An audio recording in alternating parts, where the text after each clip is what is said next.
Hey! Welcome to Landfish GTV. This is a new series we're doing called ArmChair Devs, where we're sitting around at home complaining about things, and why they suck, and how they should have been better. According to us. Yeah, right, according to us. We're not actual developers, so we don't know the hardships of the business. We understand a lot of them, but we haven't experienced them firsthand. But we're consumers, so we're always right. I'm Rage. And I'm Batman. And we're going to start this one off with a look at Severed, the crappy DLC to a very good game, Dead Space 2. In fact, it's so crappy that this may take a few videos, so buckle down and we'll begin. Our rundown for today has 5 general topics we're going to cover, and here they are in their purest form.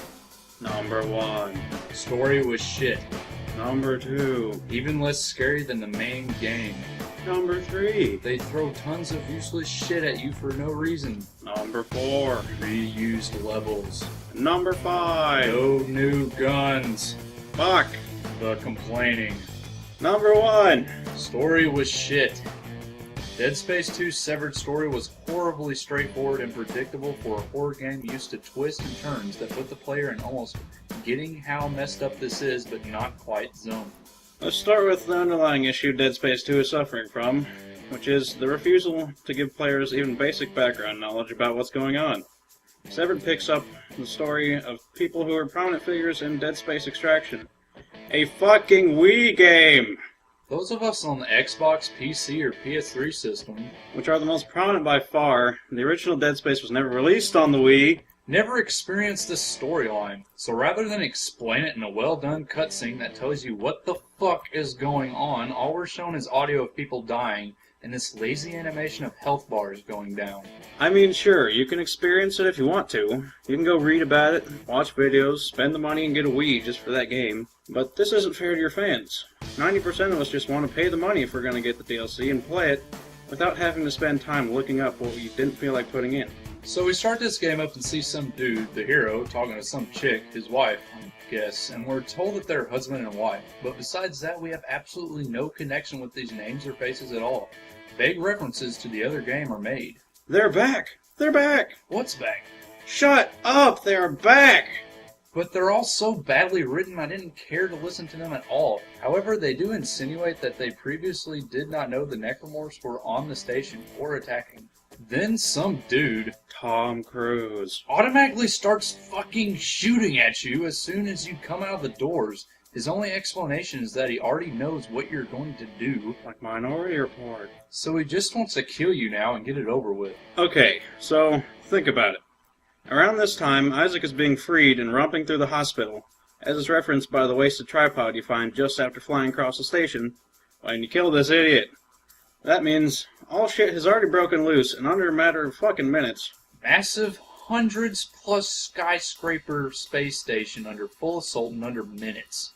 And this military guy that apparently has no supervisor orders a gunship that could be used elsewhere to kill the only survivor and the only one that knows anything about what's going on under the mines in the government sector, the headquarters of the military presence on the Sprawl. What the fuck? The military in Dead Space 2 is apparently 100% inept, like the UN. But we'll save that for the Dead Space 2 episode of ArmChair Devs.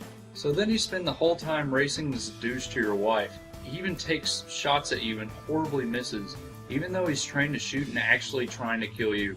Then you reach your wife, but shocker, he gets there first. And he gets his eyes blown out by a spaceman that have alien technology. Oh wait, those are unitologists, right? So these unitologists are manipulating stasis in ways that we don't understand? Kinda like magic. But never in the history of Dead Space has unitology proven to be anything more than a weird, fucked up religion about unity and death. Kinda like Scientology. Oh wait. And stasis has never been weaponized.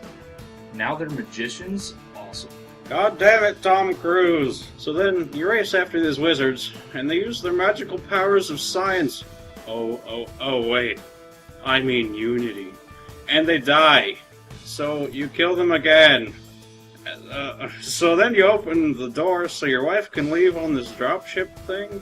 How do these things even fucking fly? They don't even have any visible bottom jets. Is this from some sort of airlock, you mean?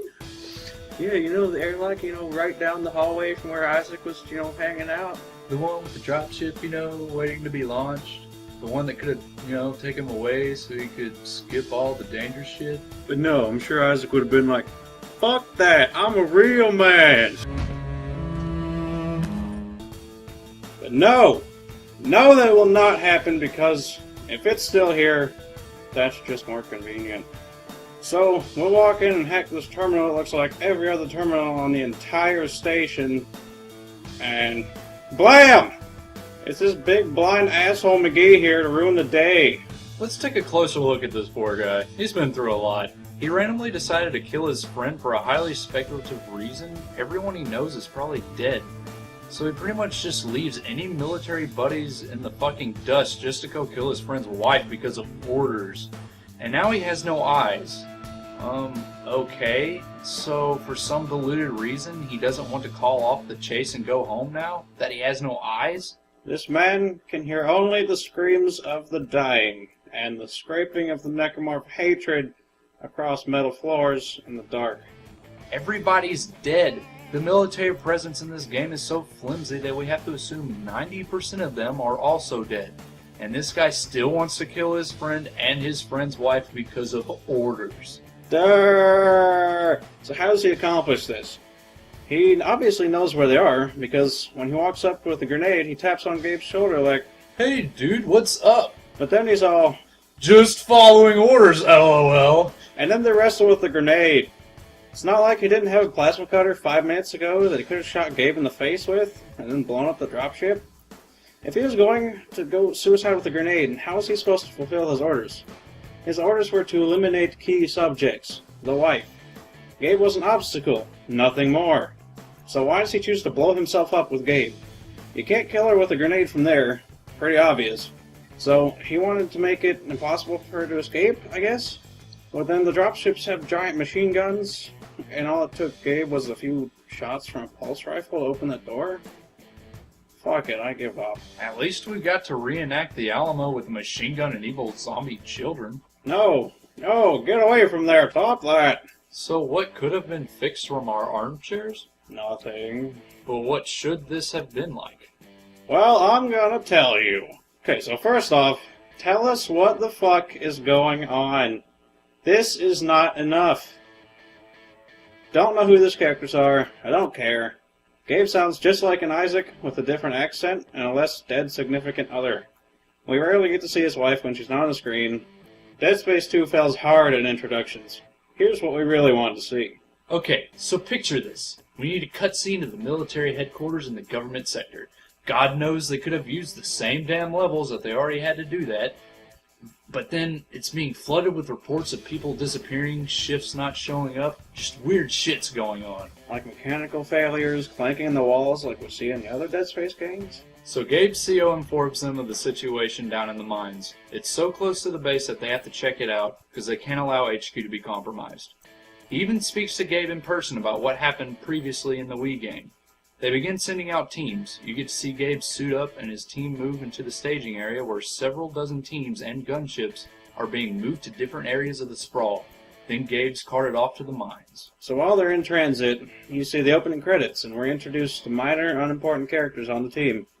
We see Gabe interact with other people, and we get to know him for a minute. So then we get to play as the point man for a little bit.